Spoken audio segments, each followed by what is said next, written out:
जय जगन्नाथ। आज आम जाना नीलचक्र दर्शनर धार्मिक महत्व आउ तार गठन विषय रे।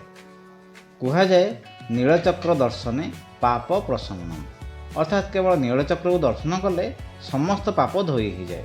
किंतु यार प्रकृत महत्व कौन आप जानते?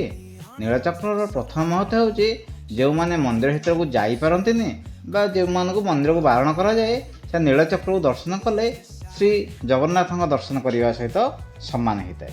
तेणु यह जगन्नाथर आयुध भाव में पूजा करा जाए। यार द्वितीय महत्व होची यार गठन।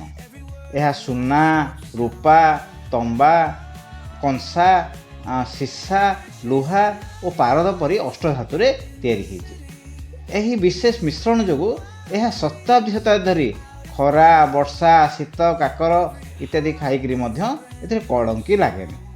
तापर यार तृतीय महत्व होची 8टी और भगवान को अष्टशक्तिर महत्व। ए 8टी नवगुंजर प्रमाण दिए जे सारा सृष्टि भगवान को इच्छा चली।